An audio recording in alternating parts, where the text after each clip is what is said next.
Good evening प्यारे साथियों, कैसे हो आप सभी। तो आपके अपने इस प्यारे से लर्निंग प्लेटफॉर्म कुरुक्षेत्र पर मैं आप सभी प्यारे साथियों का हार्दिक स्वागत करता हूं। तो प्यारे साथी, आप पढ़ रहे थे हरियाणा जीके, और हरियाणा जीके में पिछली क्लासों में हमने हरियाणा का करंट अफेयर, आर्थिक सर्वेक्षण रिपोर्ट और प्रीवियस में आए हुए जो क्वेश्चन थे उनको अच्छे तरीके से हम कंप्लीट कर रहे हैं। कोई भी स्टूडेंट, कोई भी साथी अपने इस प्यारे से लर्निंग प्लेटफॉर्म पे नया आया है तो वो प्ले लिस्ट में जाके अपनी प्रीवियस क्लासों को देख सकता है, जो आपके आने वाले एग्जाम, एचएससी, सीईटी मेंस और टीजीटी स्क्रीनिंग के लिए बहुत हेल्पफुल साबित होंगी। तो चलिए प्यारे साथियों, आज के इस प्यारे से सेशन की शुरुआत करते हैं। लेकिन शुरुआत करने से पहले किसी भी स्टूडेंट ने हमारे इस प्यारे से चैनल को सब्सक्राइब नहीं किया है तो वो कुरुक्षेत्र चैनल को सब्सक्राइब कर ले, ताकि यहां पे आपको आने वाली जो वीडियो है उसका नोटिफिकेशन समय पर मिलता रहे और आपके एग्जाम की तैयारी बेहतरीन तरीके से हो सके। देखो जी, हमने प्रीवियस क्लास में भी आपको बताया है कि भाई जो हमारा अपडेटेड सिलेबस है उसी के ऊपर हम काम कर रहे हैं। देखो, इसमें हमारा एक डिजास्टर मैनेजमेंट है। बहुत सारे साथी मेरे को पर्सनली कमेंट कर रहे हैं, मैसेज कर रहे हैं कि सर जो डिजास्टर मैनेजमेंट है उसके भी नोट्स वगैरह, क्लास वगैरह प्रोवाइड कीजिए। तो देखो, बहुत जल्दी ही अगले 1 या 2 दिन में आपको जो रेगुलर क्लासें हैं डिजास्टर मैनेजमेंट की, वो अपने इस प्यारे से लर्निंग प्लेटफॉर्म पे मिलेंगी।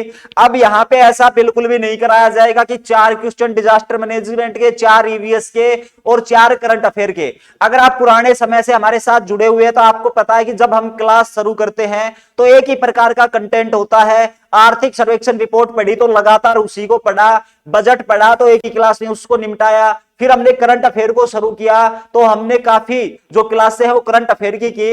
लेकिन यहाँ पे मैं छोटी सी माफी आपसे चाहूंगा कि 3 महीने या 4 महीने का करंट अफेयर हमारा बचा हुआ है अभी, उसका क्या नाम है, जो 2022 का, ठीक है। क्योंकि मैं जनवरी 2022 से लेके और अपडेटेड आज तक का करंट अफेयर आपको कराने का काम करूंगा, ठीक है। तो कुछ टेक्निकल इश्यू है जिसकी वजह से वो क्लास रेगुलर नहीं हो पा रही। और टेक्निकल इश्यू क्या, वो जो टाइपिंग वाला जो कंटेंट है वो हमारा तैयार नहीं हो पा रहा है, इस वजह से ये क्लास है ये हम रेगुलर नहीं कर पा रहे, ठीक है। तो शायद कल और आपकी यही प्रीवियस ईयर पे रहेगी और उसके बाद जो बची हुई कंटिन्यू 3 से 4 क्लासों में हम करंट अफेयर को कंप्लीट कर लेंगे, ठीक है। और डिजास्टर मैनेजमेंट की जो क्लास है वो भी अपने इसी चैनल पे होगी, लेकिन वो आपको पूरा कंटेंट मिलेगा शुरू से लेके लास्ट तक का, ठीक है। तो वो भी आपको ध्यान रखना है और उसके लिए आप चैनल को सब्सक्राइब कर ले। चलिए, अब पहला क्वेश्चन आपकी स्क्रीन पर कि महाभारत का युद्ध खालिस्तान में हुआ था।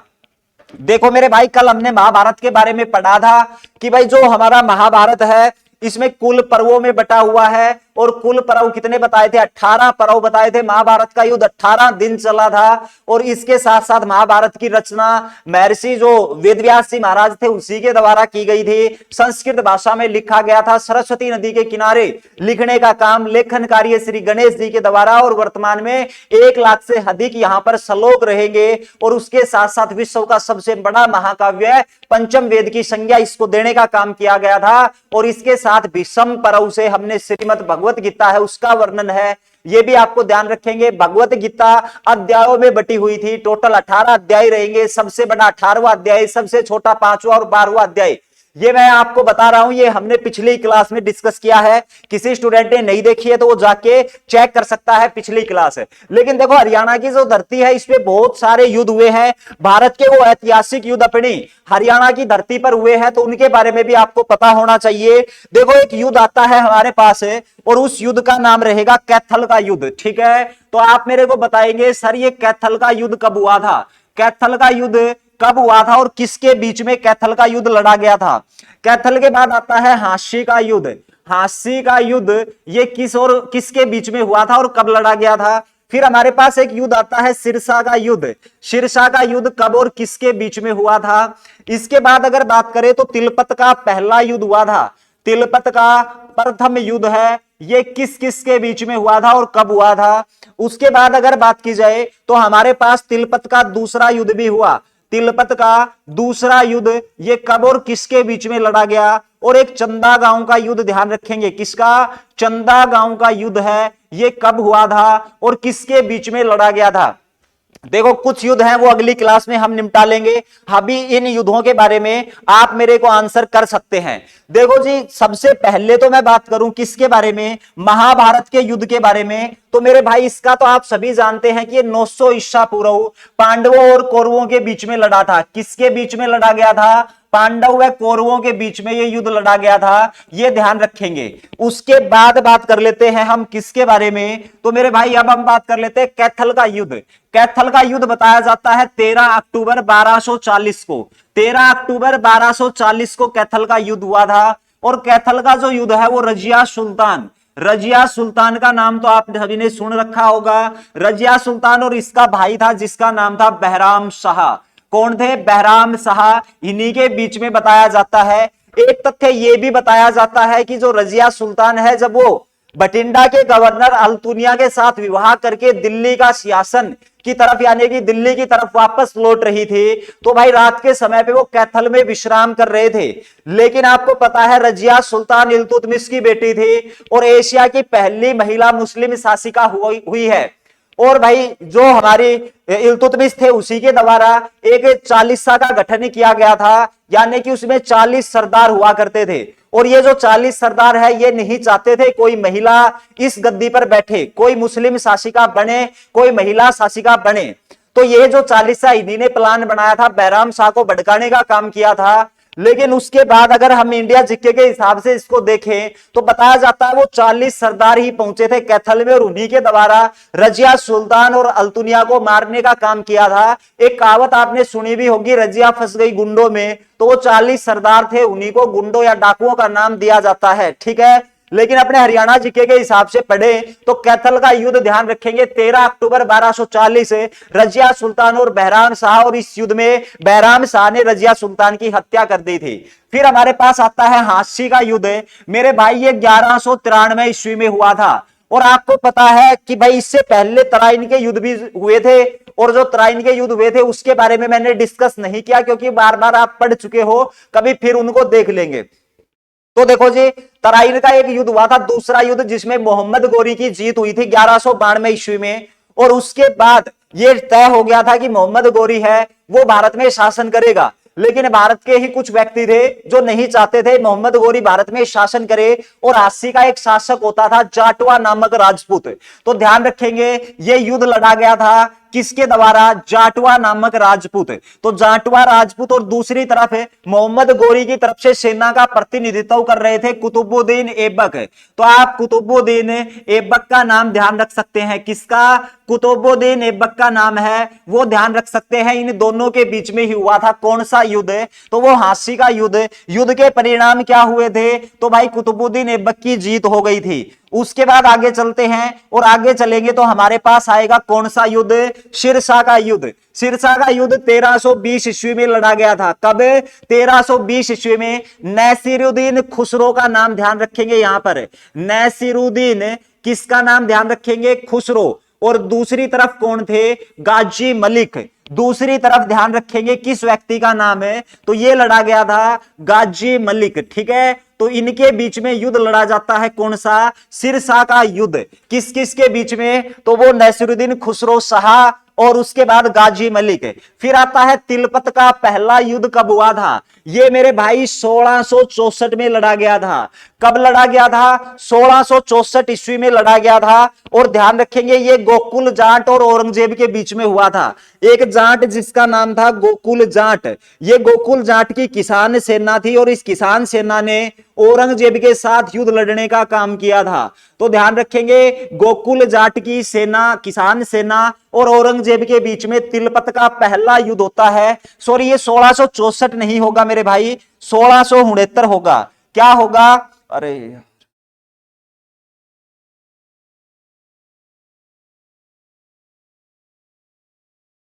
तो देखो ये होगा हमारा 1669। ध्यान रखेंगे 1669 ध्यान रखेंगे। दूसरा युद्ध कब हुआ था? तो देखो दूसरे युद्ध की अगर बात की जाए तो ये 1764 में लड़ा गया था। दूसरा युद्ध कब लड़ा गया था? वो 1764 में लड़ा गया था। ठीक है, और चंदा गांव का युद्ध 1707 में लड़ा गया था। ये किसके बीच में लड़ा जाता है? तो ध्यान रखेंगे वो हमारे राजा जवाहर सिंह थे। कौन थे? राजा जवाहर सिंह का नाम ध्यान रखेंगे, राजा जवाहर सिंह। और राजा जवाहर सिंह का नाम आते ही तो आपको एक बात याद आ गई होगी कि हमारा जो गुरुग्राम का शीतला माता मंदिर है उसका जीर्णोद्धार 18वीं सदी में राजा जवाहर सिंह, जो भरतपुर के शासक थे राजस्थानी शैली में, करवाने का काम किया था। तो ये राजा जवाहर सिंह और इसके साथ साथ है दूसरे व्यक्ति जो अहमद शाह अब्दाली का जो प्रतिनिधि कर रहे थे, उसका नाम था नजीमुद्दौला। ठीक है, नजीमुद्दौला का नाम ध्यान रखेंगे। ये अहमद शाह अब्दाली है, उसी की तरफ से उसी का प्रतिनिधित्व कर रहा था और इनके बीच में युद्ध लड़ा गया था। राजा जवाहर सिंह युद्ध में विजयी हुए थे। उसके बाद बात आती है, इसी तो युद्ध में विजयी हुए थे, उसी के बाद तो इसने क्या करवाया था, शीतला माता मंदिर का पुनः निर्माण। यहीं पे तो माथा टेका था कि माते अगर मैं युद्ध जीत गया तो तेरे मंदिर का भव्य मंदिर यहां पे मैं बनवाने का काम करूंगा। उसके बाद बात आती है कि जो हमारे पास चंदा गांव का युद्ध है, ये किस किस के बीच में लड़ा गया, तो ये हमारे कौन हो जाएंगे, हसन खां भट्टो का नाम ध्यान रखेंगे यहां पर। किसका, हसन खां भट्टो। ठीक है, हसन खां भट्टो जो हनुमानगढ़ का शासक था, और दूसरी तरफ में अल्लाह सिंह के पिता थे जिसका नाम था रमा सिंह। रमा सिंह के बीच में ये युद्ध लड़ा जाता है और उसका क्या नाम था, चंदा गांव का युद्ध। और इसमें युद्ध में किसकी विजय होती है, तो ध्यान रखेंगे इस युद्ध में रमा सिंह की विजय होती है। ठीक है, हसन खां भट्टो बटनेर हनुमानगढ़ का शासक था, रानिया फतेहाबाद सिरसा ये इसी के अंडर में आया करते थे। तो ये कुछ महत्वपूर्ण युद्ध बताए हैं, बचे हुए अगली क्लास में कर लेंगे। और क्वेश्चन हमारा यहां से जा चुका है, और वो क्वेश्चन था महाभारत का युद्ध कब लड़ा गया था, 900 ईसा पूर्व लड़ा गया था। उसके बाद अगला क्वेश्चन, हरियाणा में बच्चों की स्थिति को सुधारने के लिए खालिस्तान कार्यान्वित जो किया गया है, ये क्या किया गया, मतलब कि एक योजना है बच्चों की स्थिति को सुधारने के लिए, और उस योजना का नाम ध्यान रखेंगे एकीकृत बाल विकास परियोजना। कौन सी योजना हो जाएगी, एकीकृत बाल विकास परियोजना। उसके बाद अगला क्वेश्चन, हरियाणा नगर निगम संशोधन अधिनियम के अनुसार शहरी स्थानीय निकाय के चुनाव लड़ने वाले पुरुष को न्यूनतम खालिस्तान शिक्षित होना चाहिए। देखो पिछली क्लास में हमने बताया था आपसे कि हमारे संविधान में 73वां और 74वां संविधान संशोधन, 73वां संविधान संशोधन था हमारे पंचायती राज से, किससे था, पंचायती राज से, और ये शहरी स्वशासन से। 74वां संविधान संशोधन था शहरी स्वशासन से। और ध्यान रखेंगे यहां पर अपने संविधान में क्या जोड़ी गई, 1992 में ये दो अनुसूचियां जोड़ने का काम किया, 11वीं और 12वीं अनुसूची, 11वीं और 12वीं अनुसूची। ठीक है, 73वें और 74वें संविधान संशोधन के तहत 1992 पंचायती राज भारत में कब लागू हुआ, तो ध्यान रखेंगे भारत में लागू हुआ था कब, 1993 में। पंचायती राज हरियाणा में कब लागू हुआ, तो हरियाणा में लागू होता है 1994 में। और उसके बाद पंचायती राज संशोधन अधिनियम हरियाणा कब लेके आया, तो ये भी आप ध्यान रखेंगे, हरियाणा पंचायती राज संशोधन अधिनियम, पंचायती राज संशोधन अधिनियम। और पंचायती राज संशोधन अधिनियम की अगर बात की जाए तो ये हमारा कब आया, 2017 में। और उसी के तहत पुरुषों के पास जो योग्यता है वो न्यूनतम 10वीं होनी चाहिए। इसके अलावा ध्यान रखेंगे जो महिलाएं हैं उनकी योग्यता कितनी होगी, 8वीं पास होगी या 5वीं पास, ये बता देंगे आप।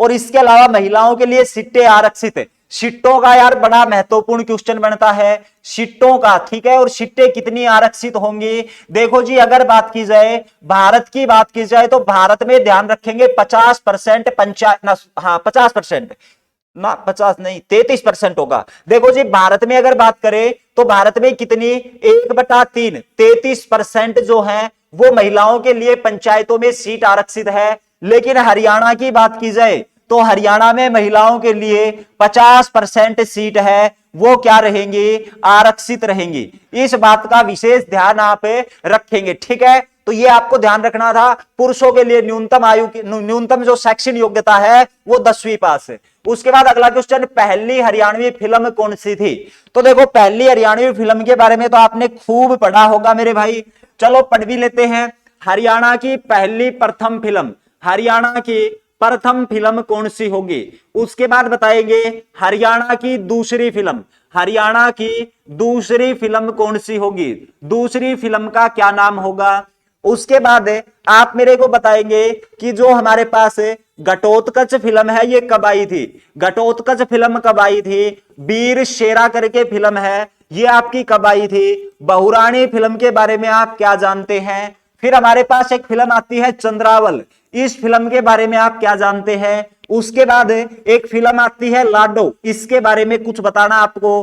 पगड़ी दी ओनर के बारे में ध्यान रखेंगे, पगड़ी दी ओनर के बारे में आप ध्यान रखेंगे। इसके साथ सतरंगी फिल्म के बारे में भी ध्यान रखेंगे। और एक छैल गल्ला जांगी, ये फिल्म कब आई थी? छैल गल्ला जांगी, ठीक है, छैल गल्ला जांगी या फिल्म कब आई थी? तो इसके बारे में आपको कुछ कुछ चीजें हैं जो आप यहां पर आंसर कर सकते हैं, ठीक है। तो फटाफट से इन फिल्मों के आप कमेंट में आंसर कर सकते हैं। देखो मेरे भाई, अगर आप उन बात करें सबसे पहली फिल्म है, और वो हमारी फिल्म कौन सी थी? 1968 में आई थी, जिसका नाम क्या था? धरती, ठीक है, जिसका क्या नाम था? धरती। उसके बाद हरियाणा की दूसरी फिल्म 1970 में आई, जिसका क्या नाम रहेगा? तो जिसका नाम था हरफुल सिंह जाट जुलानी। देखो जी, हरियाणा की पहली फिल्म यहां पे कौन सी? धरती। हरियाणा की दूसरी फिल्म है हरफुल सिंह जाट जुलानी। हरफुल सिंह जाट जुलानी एक गो भगत हुए हैं, जिनका जन्म 1892 ईस्वी बामनवास में हुआ था। और ध्यान रखेंगे इस फिल्म के जो अभिनय, जो किरदार हरफुल सिंह जाट जुलानी का किरदार जो निभाने का काम किया, वो आनंद सिंह पांडला के द्वारा किया गया। आनंद सिंह पांडला का संबंध है हरियाणा के कुरुक्षेत्र जिले से रहेगा, ठीक है। उसके बाद अगर वीर शेरा की बात करें तो यह फिल्म हमारी 1973 में आई थी। कब आई थी वीर शेरा? 1973 में आई थी। हरियाणा की ऐसी पहली फिल्म है जिसको सेंसर बोर्ड से मान्यता प्राप्त हुई, ठीक है। तो ध्यान रखेंगे, सेंसर बोर्ड से मान्यता प्राप्त होने वाली हरियाणा की पहली फिल्म वीर शेरा। वीर घटोत्कच की बात करें 1974 में आई थी। उसके बाद बहुरानी 1983 में आई। और ध्यान रखेंगे, जो बहुरानी फिल्म है यह हरियाणा की पहली सफल फिल्म। हरियाणा की ये कैसी फिल्म होगी? तो आप कहेंगे सर हरियाणा की पहली सफल फिल्म है। लेकिन ध्यान रख ले, ये किसके ऊपर आधारित थी? किसके ऊपर आधारित थी? तो ध्यान रखेंगे, विधवा पूर्ण विवाह पर आधारित थी। किस पे? विधवा पूर्ण विवाह, इसी के ऊपर आधारित रहेगी। कौन सी फिल्म है? बहुरानी फिल्म है, विधवा पूर्ण विवाह के ऊपर आधारित फिल्म होगी, ठीक है। इसके निर्माता निर्देशक है अरविंद स्वामी, का नाम भी आप ध्यान रख सकते हैं। 1984 में आई थी चंद्रावल फिल्म। 1984 में चंद्रावल फिल्म है, जिसका निर्माता और निर्देशक का काम किया गया था देवी शंकर प्रभाकर और जयंत प्रभाकर। देवी शंकर प्रभाकर और इसके साथ साथ है जयंत प्रभाकर का नाम आप ध्यान रख सकते हैं। इन्हीं के द्वारा क्या करने का काम किया था? तो भाई निर्माता थे देवी शंकर, निर्देशक थे जयंत प्रभाकर, ठीक है। यहाँ पे अभिनेता थे जगत जाखड़ और अभिनेत्री थी उषा शर्मा। कहानी लिखी गई थी किसके द्वारा? देवी शंकर प्रभाकर और इसकी पत्नी उषा शर्मा के द्वारा। और ये रहेगी एक लुहार लड़की और जाट लड़के के बीच प्रेम कहानी। और यहां पर संगीत देने का काम है जेपी कौशिक के द्वारा किया गया था, जिनका संबंध रोहतक जिले से होगा। उसके बाद लाडो फिल्म है, ये 2000 में आई थी। कब आई थी? 2000 में। इंदिरा गांधी पुरस्कार भी इस फिल्म को मिला। और इसके साथ साथ ये हरियाणा की पहली ऐसी फिल्म है जिस फिल्म को राष्ट्रीय पुरस्कार मिला हो। जिसको क्या मिला हो? तो आप कहेंगे राष्ट्रीय पुरस्कार प्राप्त करने वाली हरियाणा की पहली फिल्म हो जाएगी। कौन सी? तो वो होगी हमारे पास लाडो, ठीक है। और इसका निर्देशन किसने किया था? उस व्यक्ति का नाम भी ध्यान रख सकते हैं। और इसके निर्देशन करने वाले थे अश्वनी चौधरी। कौन हो जाएंगे? अश्वनी चौधरी का नाम ध्यान रखेंगे। पगड़ी दी ओनर मेरे भाई 2015 में आई थी। 2015 में हरियाणा की पहली ऐसी फिल्म है जिसको नगद पुरस्कार दिया हरियाणा सरकार के द्वारा। 10 लाख रुपए की राशि, नगद राशि देने का काम किया गया था। और इसके साथ साथ हरियाणा की पहली टैक्स फ्री फिल्म है वो पगड़ी दी ओनर थी। इसके अभिनेता थे कौन? यशपाल शर्मा। कौन हो जाएंगे? यशपाल शर्मा का नाम है, ये आप ध्यान रखेंगे। सतरंगी फिल्म कब आई थी? ये 2016 में आई थी। कब? 2016 में। छैल गल्ला जांगी ये फिल्म कब आई? 1985 में। ये भी एक हरियाणवी फिल्म हुई है, छैल गल्ला जांगी। अब देखो, पहली हरियाणवी फिल्म है, ये आपकी धरती हो जाएगी, धरती। चलिए अगले क्वेश्चन पे। अगला क्वेश्चन, निम्नलिखित में से कौन सर्वाधिक बार हरियाणा विधानसभा के स्पीकर रह चुके हैं? हरियाणा विधानसभा के स्पीकर की बात हो रही है। देखो, किसी भी प्रांत की, किसी भी राज्य की पहली महिला विधानसभा अध्यक्ष कौन होगी?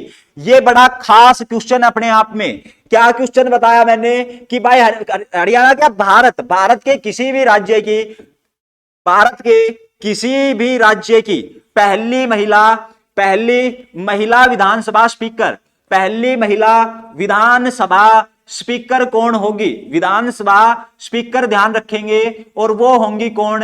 सन्नो देवी।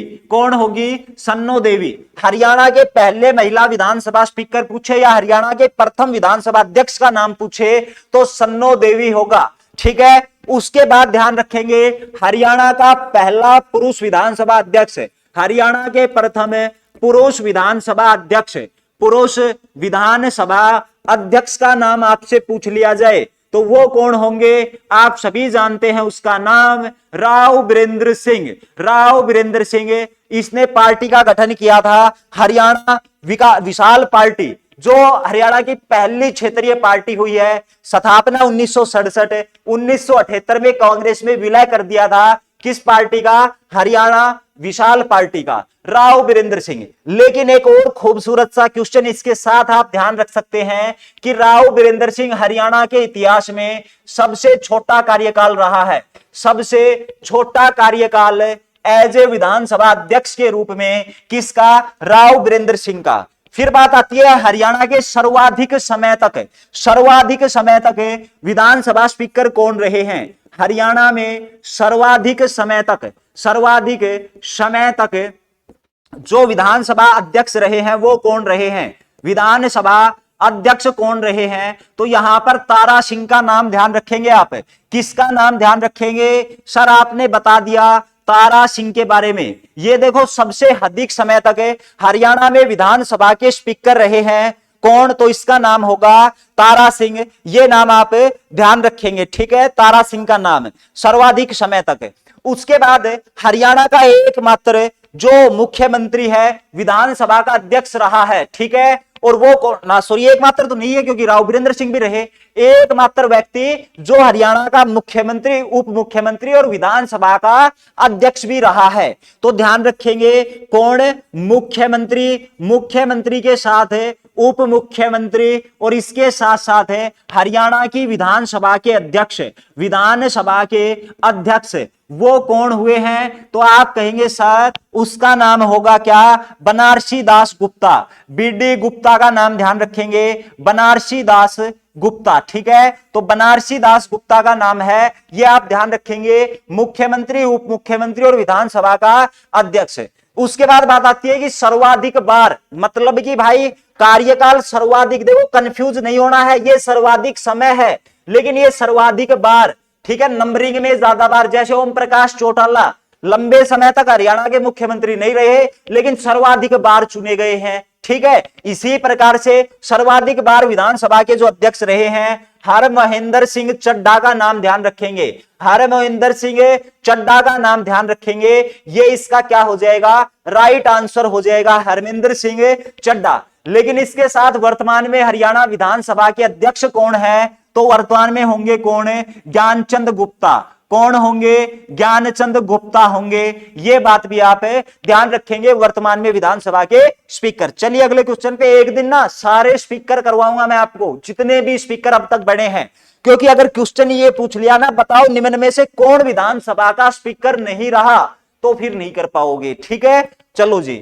उसके बाद आगे आता है दमदमा झील कहां पर स्थित है? देखो ये तो आप सभी को पता ही होगा कि भाई ये जो झील है ये हमारा गुरुग्राम गुड़गांव जिले में स्थित होगी। और इस झील की खास बात क्या है? तो आप कहेंगे सर ये हरियाणा की कैसी, हरियाणा के ये सर्वाधिक क्षेत्र में ना, तो 3000 एकड़ में तो सर्वाधिक लंबी होगी झील है ना। तो भाई साहब हरियाणा की ये सबसे लंबी झील होगी, सबसे बड़ी झील। ठीक है, या सबसे बड़ी प्राकृतिक झील होगी।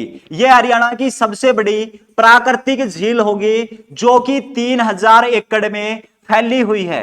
लेकिन बहुत सारी झीलों से अलग अलग क्वेश्चन बनते हैं।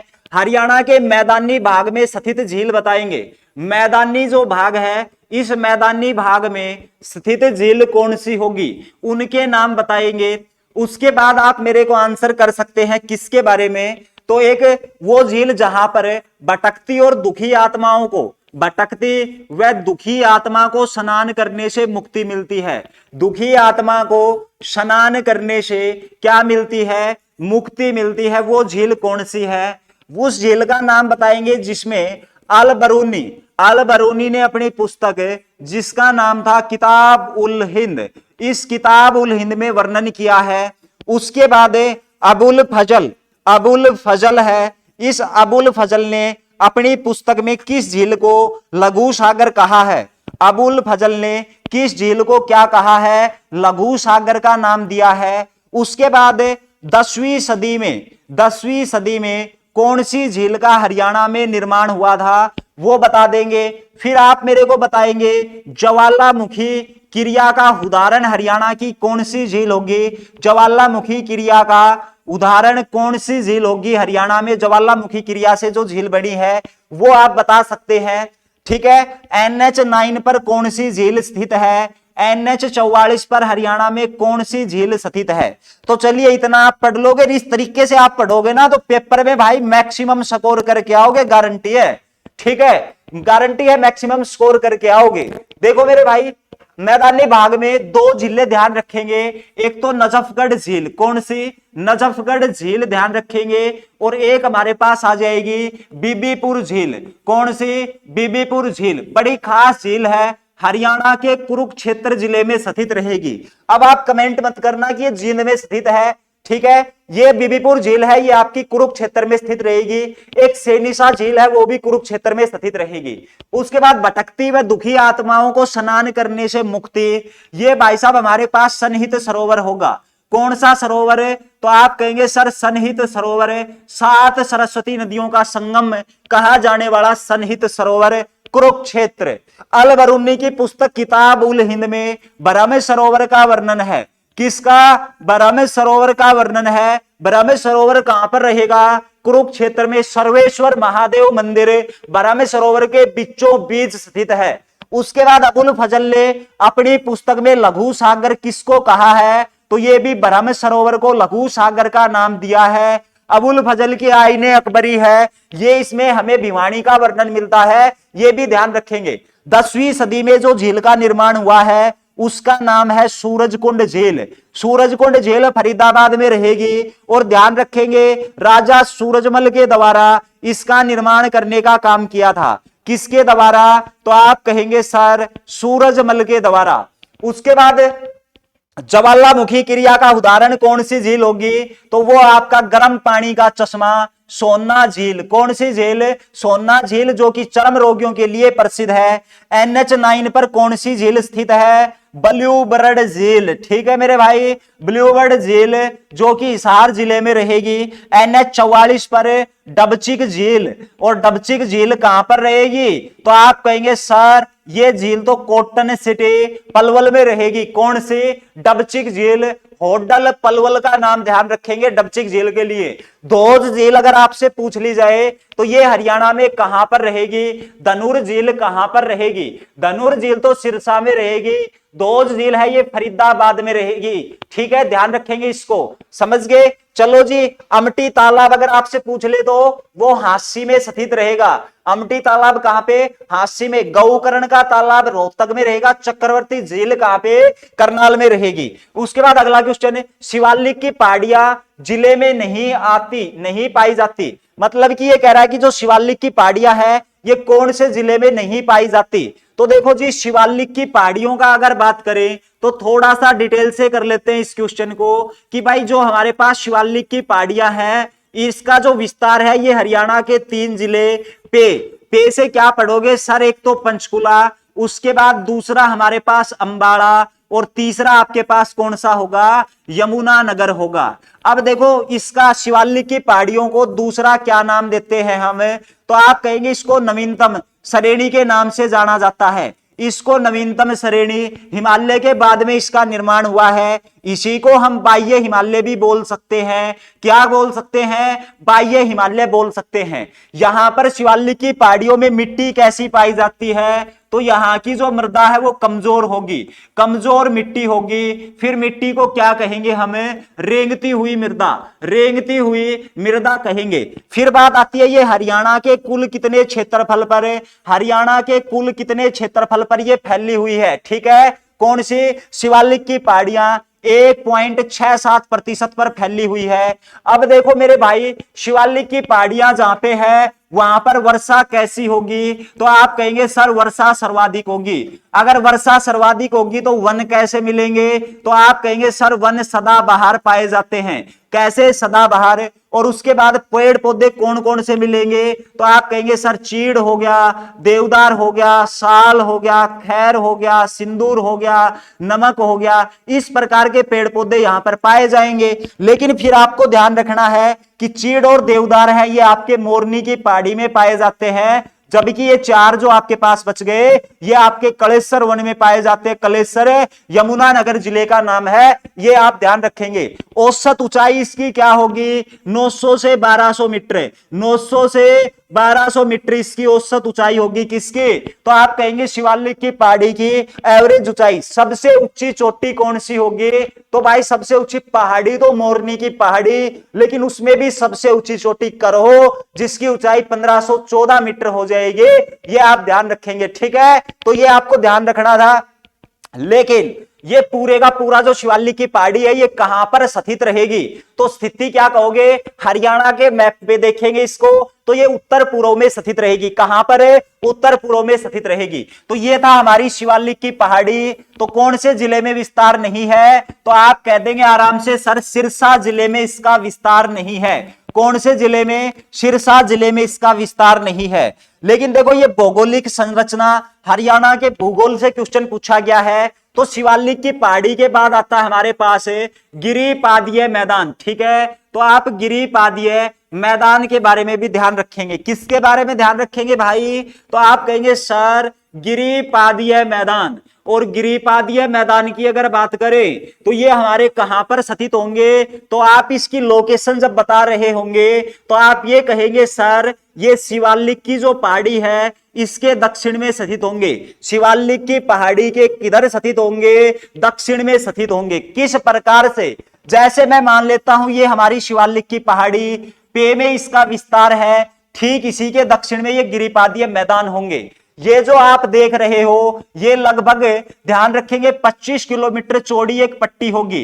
25 किलोमीटर चौड़ी एक पट्टी होगी जिसको गिरिपादीय मैदान कहते हैं। जब भाई साहब यहां से नदियां निकलती अपने साथ कंकड़ लेके आती है और गिरिपादीय मैदान है, यहां पर फिर जैसे मैदानों में प्रवेश करेगी ना तो वो अपना कंकड़ जमा करना शुरू कर देती है, और जो नदियों ने कंकड़ लेके आई है ये कंकड़ों से बना एक मैदान होगा, ठीक है। तो इसका निर्माण कैसे हुआ है, तो आप कहेंगे जलोढ़ कंकड़ों के द्वारा इसका निर्माण, नदियों द्वारा कंकड़ बहाकर लागे, उसी से इन मैदानों का क्या हुआ है, निर्माण हुआ है, जिसको हम किसके नाम से जानते हैं, गिरिपादीय मैदान। शिवालिक पहाड़ी के दक्षिण में स्थित रहेंगे। अब इनका विस्तार पूछे तो आराम से बता देंगे सर पंचकुला, अंबाड़ा और यमुनानगर में। लेकिन इसकी एवरेज ऊंचाई पूछ ली जाए, हाइट पूछ ली जाए, एवरेज हाइट, तो आप कहेंगे सर 300 से लेकर 375 मीटर तक रहेगी। लेकिन ध्यान रखेंगे इसको पहाड़ी भाषा में क्या कहा जाता है, ये 1 लाख रुपए का क्वेश्चन है पहाड़ी भाषा में। और उसके बाद इसको स्थानीय भाषा में क्या कहा जाएगा, देखो मेरे भाई अगर स्थानीय भाषा की बात की जाए तो इसको घर कहा जाता है, जबकि पहाड़ी भाषा में बात करें तो चौ के नाम से जाना जाता है। किसको, गिरिपादीय मैदान को। इसी प्रकार से अगर मैं बात करूं तो एक और पढ़ लेते हैं, बाकी को अगली जो क्वेश्चन आएंगे उनके साथ निपटा लेंगे।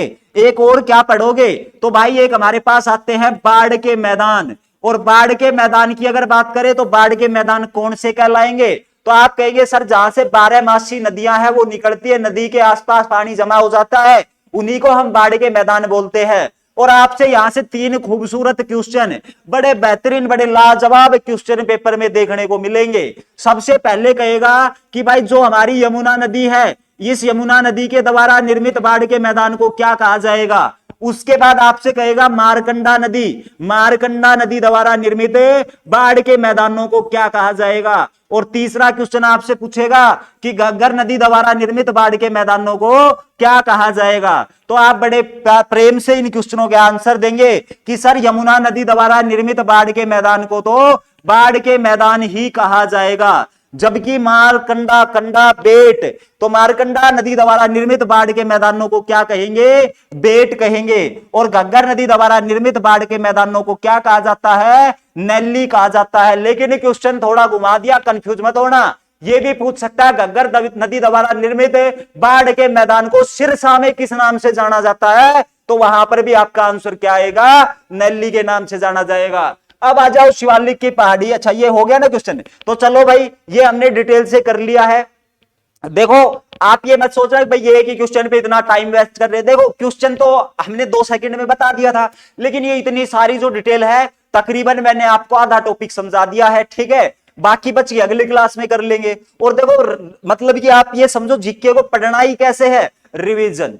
रिवीजन ही जो है वो जीके को मजबूत करेगा, और इस तरीके से आप पढ़ेंगे तो आपका दिमाग पक जाएगा, बिल्कुल पक जाएगा कि यही चीजें बार बार पढ़ते पढ़ते, और फिर ऐसा लगेगा कि मतलब जो चीजें वो तुरंत क्लिक करेगी, इसका ये हो जाएगा, इसका ये हो जाएगा, ठीक है। लेकिन एक बार पढ़ के छोड़ देंगे और उसके बाद धीरे धीरे आप भूलना शुरू होगे तो वो कॉन्फिडेंस नहीं मिलेगा, कॉन्फिडेंस बिल्ड नहीं होगा, और एग्जाम को क्रैक करने के लिए अंदर कॉन्फिडेंस होना चाहिए। और अपनी क्लास की खास बात यही है मेरे भाई, जिस भी सब्जेक्ट को पढ़ाएंगे, और बस कंडीशन ये है कि आपने हमारी प्रत्येक क्लास शुरू से लास्ट तक देखी है, तो ये समझ लो जब पेपर में बैठोगे ना तो कॉन्फिडेंस का लेवल यहां पे होगा, यहां पे कि हाँ मैं कर सकता हूं इन क्वेश्चनों को, क्योंकि ये बार बार हमने पढ़े हैं। और जब हमारी क्लास में आप आओगे, क्वेश्चनों को बार बार पढ़ोगे, तो फिर आपको ये जो चीजें है ना ये कुछ भी नहीं लगेगी, नथिंग लगेगा, नथिंग, ठीक है। तो देखो जो पुराने स्टूडेंट है काफी समय से जुड़े हुए हैं, संदीप तंवरजी हो गया, कल्पना, उज्जवल आरती, ठीक है, जो विक्की हरियाणवी कई दिन से एब्सेंट चल रहे हैं, रवि तायल जी हो गए, बहुत सारे, कपिल बैरल जी, ये हमारे ऐसे स्टूडेंट है जो मतलब काफी लंबे समय से जुड़ रहे हैं, और तो इनका जो कॉन्फिडेंस लेवल है वो अपने आप में यहां पर पहुंच चुका होगा। इन्होंने सारी क्लासें हैं वो हमारी देखने का काम किया है। अगर आप अभी नए जुड़े हो तो आप हमारे चैनल को सब्सक्राइब करें और प्रीवियस क्लासों को आप अपने हिसाब से निपटाना शुरू कर दे, ठीक है। और शुरू से लेकर लास्ट तक आपको क्लास से देखनी है, फिर आप देखना 20% हरियाणा जीके में सिंगल नंबर नहीं कटने दूंगा आपका, चाहे फिर वो हरियाणा की इकोनॉमी पूछे, हरियाणा की आर्थिक सर्वेक्षण रिपोर्ट, हरियाणा का बजट, हरियाणा का करंट अफेयर, या फिर स्टेटिक हरियाणा, कहीं से पूछ ले, एक क्वेश्चन गलत नहीं होने दूंगा आपका। इसके अलावा ईवीएस का जो 10% आएगा उसमें आपका नंबर नहीं कटने दूंगा, बहुत जल्दी लेके आने वाला हूं, बहुत बेहतरीन कंटेंट, लगभग 10 से 15 क्लासों में ईवीएस कंप्लीट करा दूंगा, और ऐसा ईवीएस करा दूंगा आज तक हरियाणा के इतिहास में किसी ने नहीं करवाया होगा। और दूसरा, जैसे मैंने स्टार्टिंग में आपको बताया था, जल्दी डिजास्टर मैनेजमेंट की क्लासेस शुरू होंगी, और ऐसी क्लासेस होंगी जो हरियाणा के इतिहास में आज तक किसी ने ऐसा कंटेंट डिजास्टर मैनेजमेंट का नहीं दिया होगा। जो एक हुआ है ना वो आपका खत्म हो जाएगा। अगर आपने कोई बुक परचेज नहीं की है ना डिजास्टर मैनेजमेंट की, तो करना भी मत, ठीक है। केवल अपने द्वारा दिए गए कंटेंट को अच्छे तरीके से लिखना, उसी का रिवीजन करना, उसी को पढ़ना, पेपर वहीं से छपेगा, ठीक है मेरे भाई। चलो जी आगे बात आती है, अंबाला जिले में सिंचाई हेतु किसके ऊपर निर्भर है। तो भाई अंबाला जिले में जो सिंचाई की जाती है वो ट्यूबवेल्स के माध्यम से की जाती है। किसके माध्यम से, ट्यूबवेल के माध्यम से। लेकिन ध्यान रखेंगे फव्वारा से या टपकन विधि से सिंचाई कहां पर की जाती है, तो ये हमारा महेंद्रगढ़ जिला होगा। कौन सा जिला होगा, महेंद्रगढ़ जिला होगा। तो भाई अंबाला में किसके माध्यम से की जाती है, ट्यूबवेल्स के माध्यम से यहां पर सिंचाई करने का काम किया जाता है। खालिस्तान युद्ध भूमि धर्म की भूमि के नाम से संदर्भित है। तो देखो मेरे भाई ये तो मैंने कल ही बताया था आपसे कि भाई ये धर्म की भूमि अपना प्यारा चैनल का नाम भी है ना, क्या नाम है, तो आप बताएंगे सर अपने चैनल का नाम है कुरुक्षेत्र, ठीक है। तो ये जो कुरुक्षेत्र है ये हमारी धर्म की भूमि है, ठीक है। देखो ये जो चैनल है, कई लोगों का ऐसा डाउट है कि जी ये क्या नाम रख दिया कुरुक्षेत्र, क्या इसका मतलब आप कुरुक्षेत्र से बिलोंग करते हो, जी बिल्कुल नहीं, ठीक है। मैं कुरुक्षेत्र से नहीं आता, लेकिन चैनल का नाम हमने कुरुक्षेत्र रखा है। धर्म की भूमि कुरुक्षेत्र को कहा जाता है, और पढ़ाना मेरा धर्म है, और मैं अपने जो धर्म है उसके खिलाफ कभी भी ना जाऊं। मतलब कि मेरे को समय समय पे जब मैं अपना मार्ग भटकूं तो मेरे को ये ध्यान आता रहे कि जब मैंने इस चीज को शुरू किया था वो तो शुरू क्यों किया था, ठीक है। क्या मैं उसका पालन कर रहा हूं या नहीं कर रहा, क्या मैं अपने धर्म के ऊपर चल रहा हूं या नहीं चल रहा, ठीक है। तो यही चीजें मेरे को मोटिवेट करने का काम करती है, इसीलिए मैंने इसका नाम रखा था, जो काफी लोगों का डाउट था, जो मैंने आज तक नहीं बताया, और आज इस क्वेश्चन के माध्यम से मैंने क्लियर कर दिया है कि इसका नाम क्यों रखा गया, क्योंकि मैं कभी भी अपने मार्ग से ना भटकूं, ठीक है। क्योंकि आपको पता है पूरे विश्व में अगर किसी को कोई भी समस्या है, कोई भी समस्या, उसका एक ही समाधान है, और वो है भगवत गीता। और भगवत गीता का पहला ही श्लोक जब हम पढ़ते हैं तो वहां पे कुरुक्षेत्र का नाम आता है। कुरुक्षेत्र को धर्म क्षेत्र का नाम दिया है। इसीलिए तो मेरे भाई मैं बड़ा मोटिवेट होता हूं इस शब्द से। तो ये अपना प्यारा सा चैनल है, इसको आप ज्यादा से ज्यादा प्यार देना, ठीक है। अपना छोटा सा इतना सा परिवार है और इस परिवार को आप कहां पर पहुंचाते हैं वो देख लेना। देखो प्रत्येक क्लास में तो मैं आपको करता नहीं हूं, लेकिन फिर भी आप इस चीज का ध्यान रखेंगे तो ये हमारा क्या हो जाएगा, कुरुक्षेत्र हो जाएगा। चलिए आगे। उसके बाद खालिस्तान के उत्पादन में हरियाणा का पहला स्थान है। मसाले, मेवे, गोभी, मशरूम। देखो जी, गोभी, मशरूम, सीताफल की बात करें सोनीपत में होते हैं और मशरूम में हरियाणा का पहला स्थान है। मशरूम कहां पे होता है तो आप कहेंगे सर सोनीपत। कहां पर है? सोनीपत। और किस गांव की मशरूम फेमस है? खूबड़ू गांव की मशरूम है, ये फेमस रहेंगी। लेकिन हरियाणा में किस मसाले का ज्यादा उत्पादन? हरियाणा में सर्वाधिक उगाया जाने वाला मसाला, हरियाणा में सर्वाधिक उगाया जाने वाला मसाला कौन सा होगा? वाला मसाला आपको बताना है। फिर आप मसाले की बात आ गई तो आप मेरे को ये बता देंगे हल्दी का उत्पादन सर्वाधिक कहां पर होता है? हल्दी का उत्पादन कहां पर होता है? फिर आप मेरे को आंसर कर देंगे हल्दी प्रोसेसिंग जो हमारा प्लांट है वो कब और कहां पर स्थापित हुआ था? हरियाणा की प्रमुख नगदी फसल, हरियाणा की प्रमुख नगदी जो फसल है वो कौन सी रहेगी? और नगदी फसल का उत्पादन हरियाणा में सबसे ज्यादा कहां पर होगा? हरियाणा में सर्वाधिक खाई और उगाई जाने वाली फसल, हरियाणा में सर्वाधिक उगाई व खाई जाने वाली खाद्यान्न फसल, खाई जाने वाली खाद्यान्न फसल है, ये कौन सी होगी? तो देखो इसी के बारे में अपन करेंगे चर्चा। देखो भाई, सबसे पहले तो हरियाणा में सर्वाधिक उगाए जाने वाला जो मसाला है ना वो आपका होगा हल्दी। हल्दी का उत्पादन सबसे ज्यादा होता है यमुनानगर। ऑप्शन में ना मिले तो अंबाला कर देना, ठीक है।